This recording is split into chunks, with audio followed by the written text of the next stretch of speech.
Hey guys, I think it's time for an update. Flux Pack, Mark II, Episode 3. Let's go.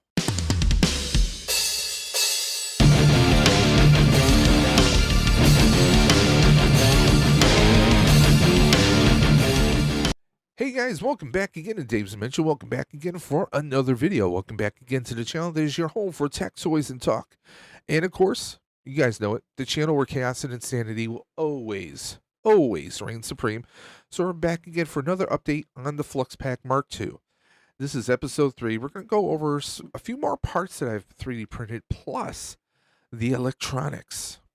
Oh, I swear, this camera is going to be the death of me yet. The camera I use, which is a tiny 2 ob spotlight, it will, on certain features, it auto tracks. If you guys notice, the camera moves around on its own.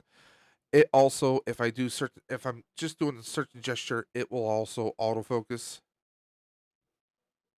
and focus out. So it's just something that it does. It zooms in, zooms out. Now, on a proton pack, usually you see a little blue bar going straight down, right?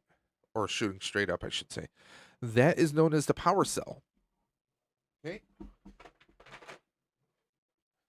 Because you have the tubes here, and then a blue and red wire that come out here. So this is one version. This is the Frozen Empire version, but done in all silver. Okay?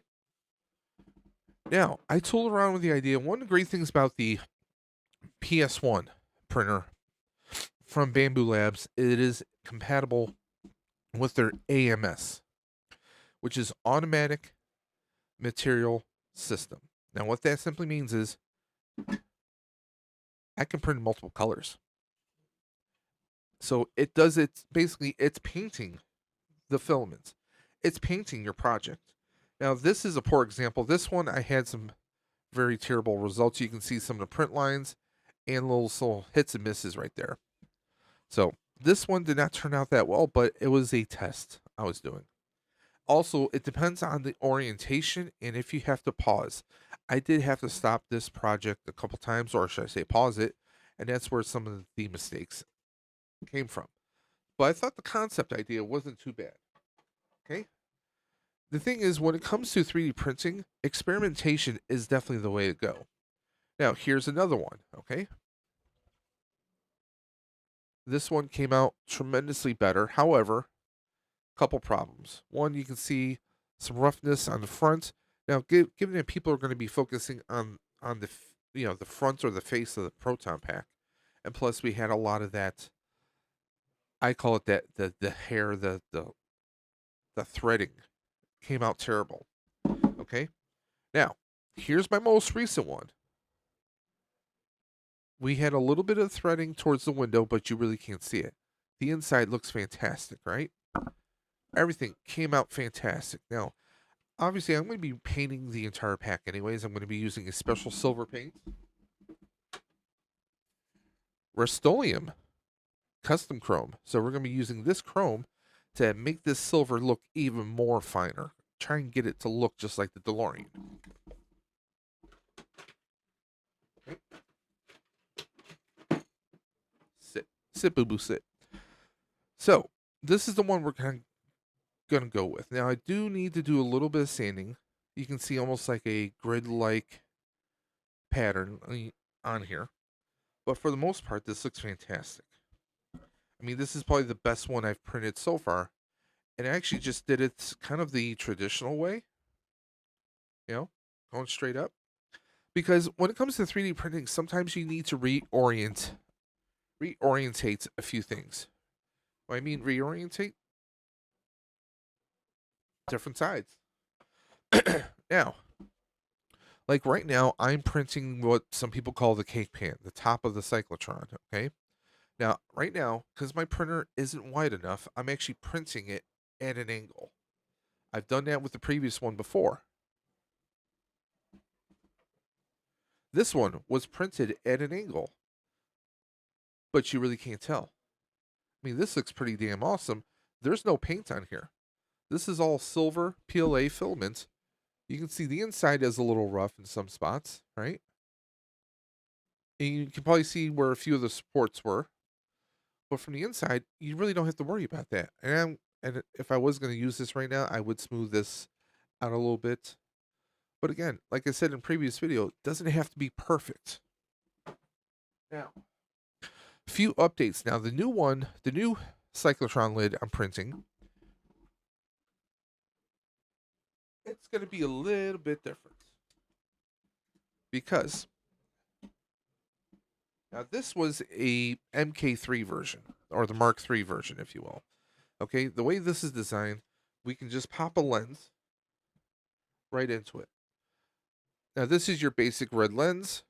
As you guys can see, just your basic red lens. Is not frosted. You can see me perfectly, right? Now, normally, you would just maybe put a little glue on the edge, let it solidify, and then you have your lens right here. Now, I'm going to be doing something a little different. I'm going to be actually going with a clear lens, and you guys will see what I mean, what I'm going to ultimately achieve with that. Now, with the clear lens, now I am using GB fans, and I'm going to go over that in just a few moments. But what it does is, back in early 2000s, there was a Ghostbusters game called Ghostbusters the Video Game, and then, of course, couple of years later, Ghostbusters Video Game Remastered. It featured the Proton Pack having new abilities, new modes, if you will. We had, instead of the big, bulky, separate slime blower like they had in Ghostbusters 2, they had a modification done to the pack. And yes, in reality, there's no way you can have all these different functions onto the pack at once. But it's Ghostbusters. Just think of, like, when it comes to Transformers, when Optimus Prime transforms, where does his trailer go to? It zaps into a little pocket of subspace, if you will. Uh, you could use that as an explanation. But long story short, you had the regular Neutrona wand with a Neutrona wand shotgun blast. So you could do your regular firing, or you could hit the one button on the ear of the wand, and it went into the shotgun mode. And then you could then hit that button again, go into slime blower mode. You hit the button again, and instead of having continuous slime blow, you had the slime tether effect. This was something inside the game where you could shoot a string of slime from one point to another. Think of like Spider-Man and his webbing, right? It was kind of like that. You could shoot it, and then if you hit it again, it would basically disconnect your webbing. So you had a tether from one end to the other, and it would take a couple minutes or like basically seconds within the game, and it would heart. Here we go again. Come on. Here we go. Uh, it would harden and it would force an object like a door or like a drawbridge to come down. Okay. So you had that. You also had the stasis, which was a blue energy effect that had a freezing effect. It could do damage to possessed objects, ghosts. It was just another weapon we had. Okay. That was blue. And then we also had kind of like an orangey reddish color, and that was your boson collider, where you could shoot boson darts. Again, you had a rapid fire option, and you also had a shotgun option. Same thing went for all these modes, but with the GB fans light kit and also soundboard, you can actually have different color lights coming through here. So yes, I can have red, blue, green, and orange. So that's why I want to go with the clear lens, so that you can actually see the differences. Because with the red lens, you're not really going to be able to see that. Okay? Because like on my proton packs back up there, they're both red. Now before I finally decide on this, I will actually do a test on the lights. But I definitely think I'm going to be better off going with the white, the clear. We have clear lenses coming in from Etsy, and I can't wait to check those out and do some tests. I also need to get the power pack, but these rings, one ring is going to go on the inside of the cyclotron, and then we have this. If I can hold it in my hand long enough, we have this. Okay, this is what I printed. I have some like copper kind of brass filament.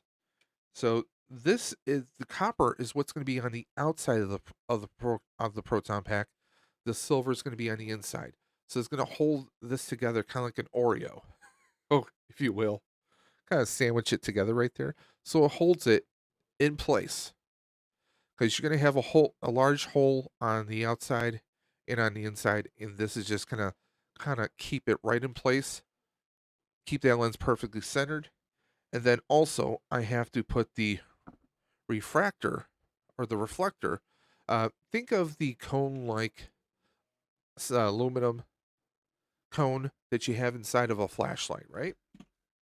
Like for example, here's your atypical flashlight. What some people do is they'll go with a larger flashlight. They'll pop this out, this silver part right here where the bulb goes into. That is what focuses the light with inside the cyclotron, inside the proton pack. So that's what we're going to do. But I'm going to have a clear lens because I think the colors are going to pop out more with that. I mean, I'm already going to be doing a lot of blue on this proton pack. For example, on the neutrino wand, I'm going with a blue heatsink and also blue knobs because I want the wand to also have that DeLorean look. And I think blue, this metallic blue is just going to pop. I think it's going to pop nicely on here. Also, the knobs that go on the other side, I'm going to have blue on here as well. So it's going to pop very nicely. Now, for the gauntlet itself, I actually imprinted this in silver PLA so that, and we're going to have the straps. I already have blue straps that are going to be on here. So that's going to sit nicely on my arm. Now, because this is going to be all plastic, the wand is not going to be overly heavy. There's not a massive barrel I have to play around with. Everything is all going to be 3D printed plastics that are going to hold everything together. So we have that going on. I just printed up the new end filter. I've been sanding this down. Regardless of what you see right here, once this is painted, you won't see any of that.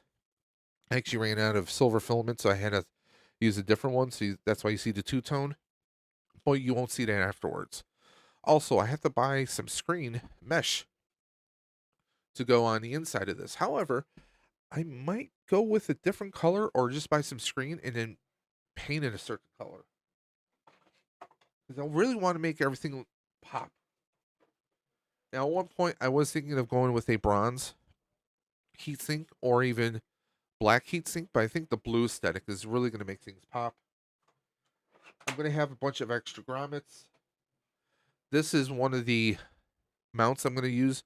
I am going to re 3D print because some of this was a little bit rough. So, for example, this is what the clipper valve would sit on top of. But we have the copper, or the bronze, if you will, and then the blue, which is going to sit on the aluminum, PLA color that I'm going to have. But let me show you guys what we're doing for electronics. This is an all GB fans electronics setup. Now, if you're not familiar with GB fans, I'm going to throw the link into the description below. If you yourself are a Ghostbusters fan and you want to build your own proton pack or props, you can go directly there. There is a massive message board. Or if you're just a Ghostbusters fan and you want some amazing pins or some merchandise, again, this is a great resource for you. GB Fans is part blog, message board, and shop for anything and everything you want when it comes to Ghostbusters. They usually have the latest and greatest. No, I am not sponsored by them in any shape or form. I'm just a massive fan of Ghostbusters, and they are one of the one-stop shops when it comes to Ghostbusters. They're a great place to start off with. Their message board goes back years or even decades. Okay, if you are looking for information on the slime blower from Ghostbusters 2, the differences between Ecto 1 and Ecto 1A, stuff from the real Ghostbusters, anything and everything within the Ghostbusters universe, this is the place you go to. Okay, You can buy real clipper valves from their site. Now, we got quite a bit here. Now, we're going to go step by step here, okay? First off, this is actually the power cell and the cyclotron lights for the full-scale Spirit Halloween. Now, this is not a Spirit Halloween pack, but talking with a few people and with one source in particular, I was they helped me figure out that this should work for my use case, and I'm hoping it will. The LEDs that are on these bars should be spaced just the right way where my cyclotron lights or my cyclotron holes are for the lights. So this should work out perfectly. This power cell, this should be the correct width, the correct length, I should hope. If not, I will make it work regardless. Also, we have the connecting hoses or connecting wires. One bridges the connection from the cyclotron to the power cell, and then one wire goes from the power cell over to the soundboard. Now, the GB Fans soundboard. If you guys are not familiar with it, this thing it's everything. I'm actually going to open it up to show you guys. By the way, guys, everything I am showing you here is not, there's no soldering needed. This is all plug and play. Okay. This is the GB Fan soundboard right here. Okay. Now, if you notice, there is a connector right here and here. One is for the wands, one is for the power cell. That's how everything plugs in. Okay. Now, you did notice that we have these ports right here. Each of these are used for different functions. Maybe if you want to connect different types of kits into here, you can do it that way. Okay. If you want to connect your speakers, your speaker, I believe, is going to be down here. Okay. So that's where you're basically just going to take your left and your right wires and put them right into here. Take a little flathead screwdriver, make sure it's nice and firm in there, and you're good to go. Also, there is an aux port right here. I love this. I have that on my Ben & Kent pack. You know what I use it for? I have a wireless Bluetooth adapter that I Velcro onto the back of my Proton pack, and I have a wire going from that to the inside into my soundboard, so I can play any music playlist I want from my phone into the Proton pack. So literally, if you're at a party and you want to blast your favorite Ghostbusters music or party music, you can do that with a very simple Bluetooth adapter plugged into your basic 3.5 millimeter audio jack right on the back of this. How awesome is that? Now you might have noticed this little wheel right here.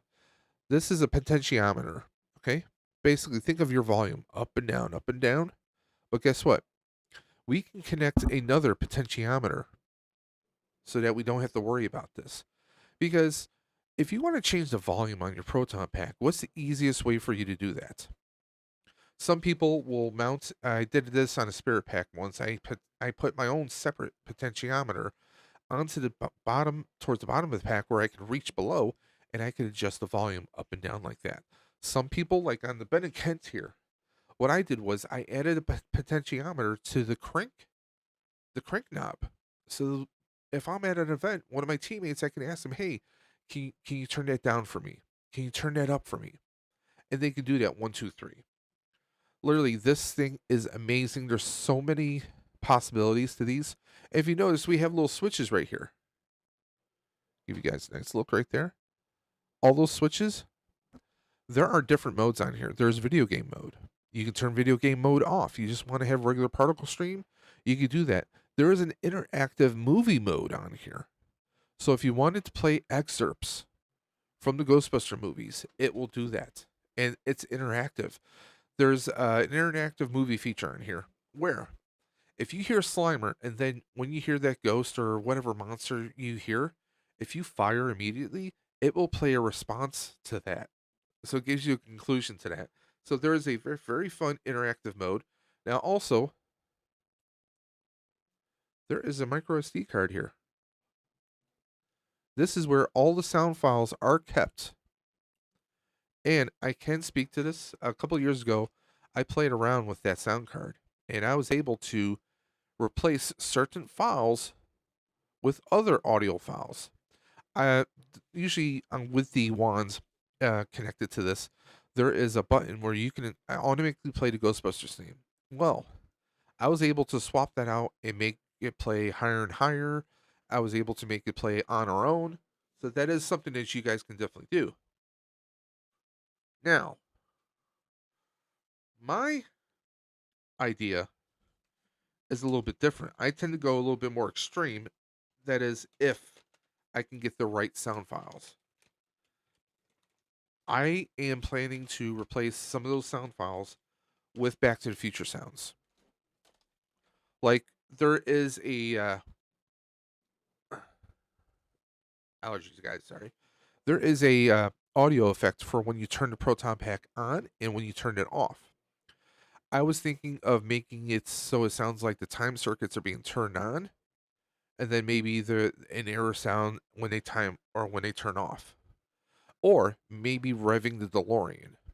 There is a vent light that comes in with this set. Now the vent light, the end filter, this right here, in the video game, when you overheat, it vents and it shoots out smoke. Now, with there is a light that comes with all these electronics, and it will do a little flashing when this happens. Now, what I'm hoping is if I can get the right audio file, I want to do the go. I want to make the DeLorean when it actually travels in time and you hear the sonic booms. I want to play the sonic booms when it vents. That's the idea. But that is all contingent on if I can get the proper audio files, and that's going to be interesting to see if I can do that. Now, here are more of the wires. These are some of the wires that will connect. And if you notice, this is the vent light I just mentioned. So this will connect to the spirit lights, and then the spirit lights connect to the power cell, and then the other lights, the other wires I showed you, connect the power cell directly into the soundboard. Now, there's another port where there's going to be that long, really longer red wire I showed you. That is going to connect into this. Okay, this is the wand electronics. This is the bar graph. Like you see the light usually on the wand going up and down, up and down. And then these are actually all the plugs for the lights and switches that go in. So nothing needs to be soldered. That's the great part about this. With GB fans, when they started doing their electronics, they said, "Hey, not everyone's good at soldering. Can we make this plug and play to make it even easier?" And they did. Everything here does not require soldering in any shape or form. I mean, obviously, if you're great at electronics and you can solder, hey, more power to you. But we have all these multiple lights here. Like you see, there's a big light in here. This is the wand tip itself. This is where you usually see the red yellow light shooting outwards from the particle stream itself. We have a vent interior light, and then we have lights. Because usually on your proton pack or wands, you have a light here. You have a light here, right? You have a light down here, and then you have a light up here. So those are four separate lights. I still have to get the hat lenses for them. And then we have our switches here. These switches are what I mentioned before. There is a toggle switch that will play the Ghostbusters theme automatically or whatever song I put in its place. Who knows, maybe Back to the Future or Double Back. And then the other two switches are toggle switches that you use to turn the wand on, and then to fully arm it depending on what modes you're using for. And then of course we have our lovely trigger, which I'm going to be creative and run that up to the wand so I can trigger it. So that's our electronics right there. Now you might be saying, Dave, that's the electronics. That sounds awesome. However, how are you going to power it? I don't have a Mr. Fusion, so we're not. I don't have a Mr. Fusion, so we're not powering this pack by Mr. Fusion. Although I did 3D print a Mr. Fusion.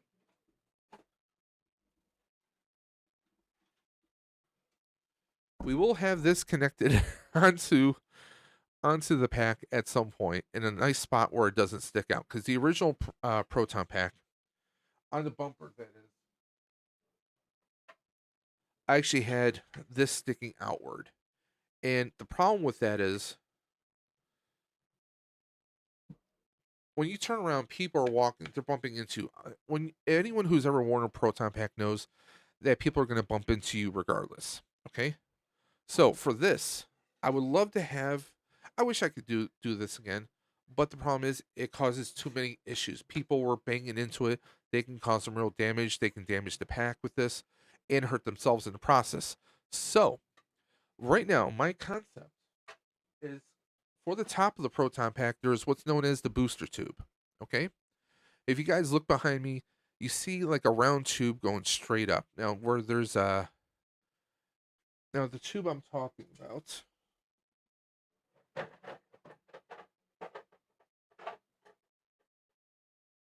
Now, looking right behind me, um, the Benetchem pack that you see right there.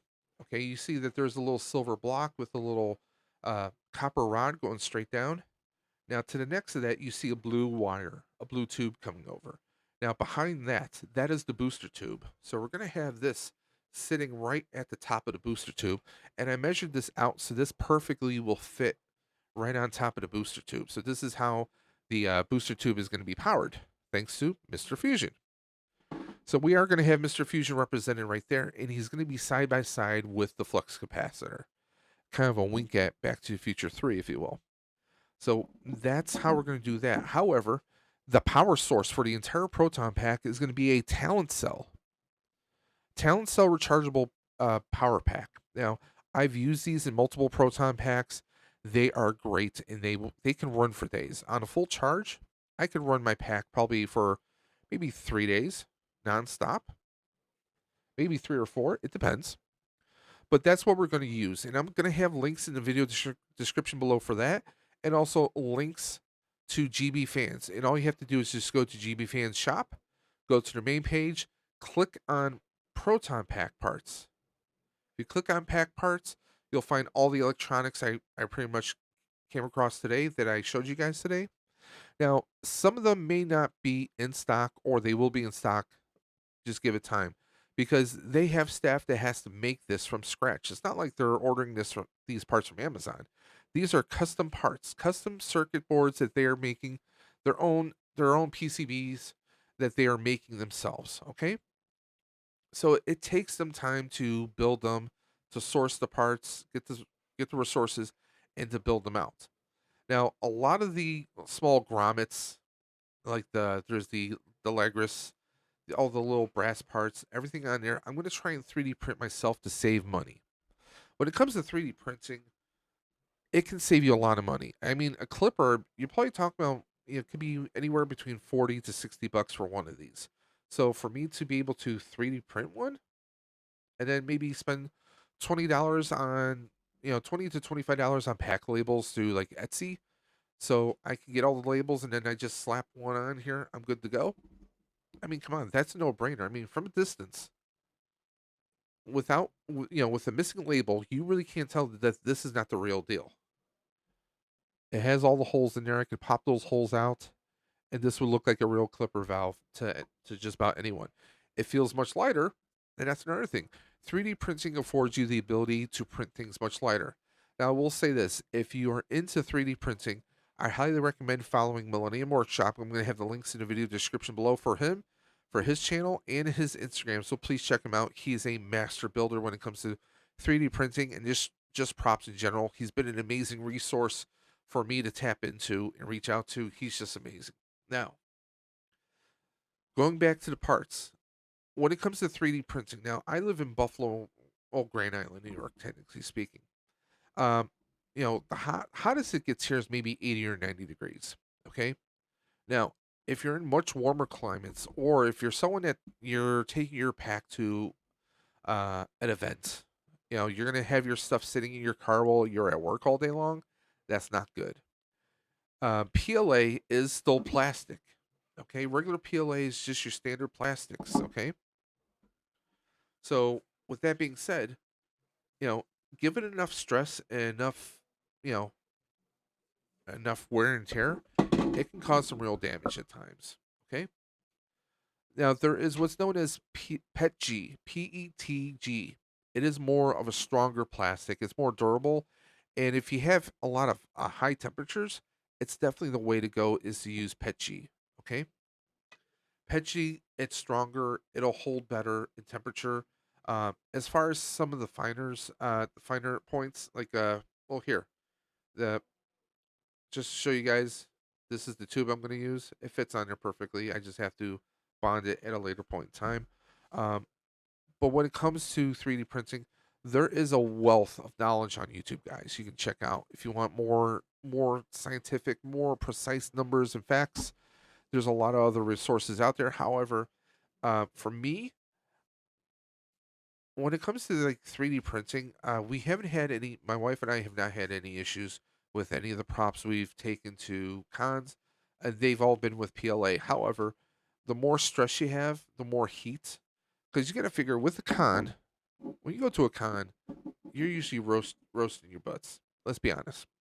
You know, if it's like 80, 90 degrees outside, especially since we're going to be going in August, it's going to be very hot. And then inside the con, you got to figure all those people. Imagine like in the winter time, if you live in a cold climate and you're going to a shopping mall, right? You're going to the shopping mall, do your holiday shopping.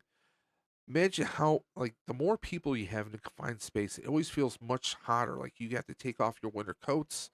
You're just roasting like there's no tomorrow, right? So imagine at a con, you have thousands of people there.